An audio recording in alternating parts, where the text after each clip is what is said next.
Someone had cut the labels out of every piece of her clothing, scraped the marks off everything she owned. Whoever she was, someone made sure we would never find out. I tried to draw her. I filled every page of this book, except one. New page, new case. The file is open. Norway, the 29th of November, 1970. A father and his two daughters climb a rocky valley behind Bergen, a place the locals call the Ice Valley. Some use a darker name, Death Valley. Between the boulders, they find a woman. I will not draw her. I will draw what was around her. An umbrella, rubber boots, bottles melted out of shape, a watch, 2 earrings, a ring, not worn, placed beside her. Look at the drawing. What do you see? Nothing dropped, nothing scattered. A scene that looks arranged. The police start with the obvious. Clothes carry names. Every label has been cut out, every one. The bottles hold no prints.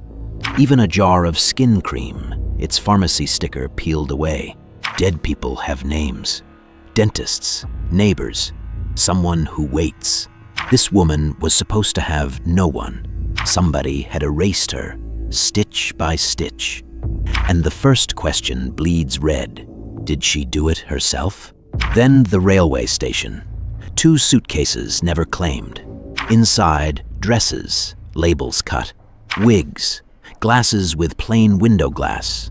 A spoon with its engraving ground away. Banknotes from Germany, coins from 3 more countries. And a notepad filled with rows of letters and numbers. A code. The code breakers cracked it within days. Not a message, a travel log. Cities and dates. Her whole journey folded into block letters. They could read where she had been, just not who she was. The hotel registers answered and made it worse. Bergen, Oslo, Stavanger, Trondheim. She signed as Geneviève Lancier, as Claudia Tielt, as Fenella Lorck. At least 8 names in 8 different handwritings. Always Belgian, always plausible. Witnesses remember an elegant woman who spoke German, French, Flemish, a little English, who changed rooms after checking in, who wore wigs. It is 1970, the Cold War, and that autumn, Norway is testing new missiles along this very coast. So the file asks the question it cannot answer. Was she watching?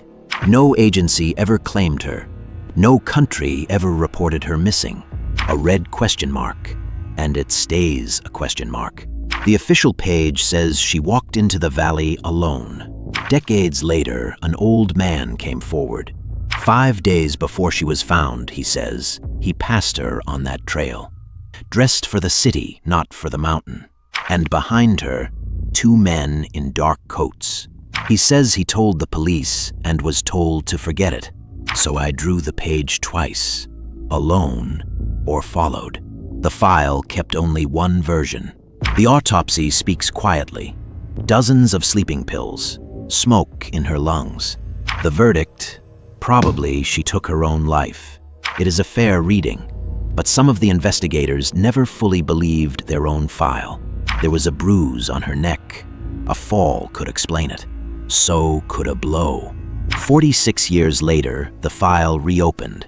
Scientists read her teeth like the rings of a tree, born around 1930 near Nuremberg. Moved towards the French border as a child. Her DNA sits in a database. Interpol carries her profile. Machines can now tell us where her childhood happened, and still cannot tell us who she was. In February 1971, the police of Bergen buried her themselves. 16 officers stood at the grave. They chose a zinc coffin, one that does not decay, so that one day, someone could take her home. They are still waiting. As of 2026, no one knows her name. The last page is her notebook. I started to copy the code, line by line, the whole journey of a ghost.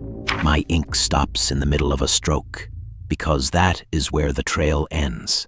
Half read, half erased. A red rectangle where a name should be.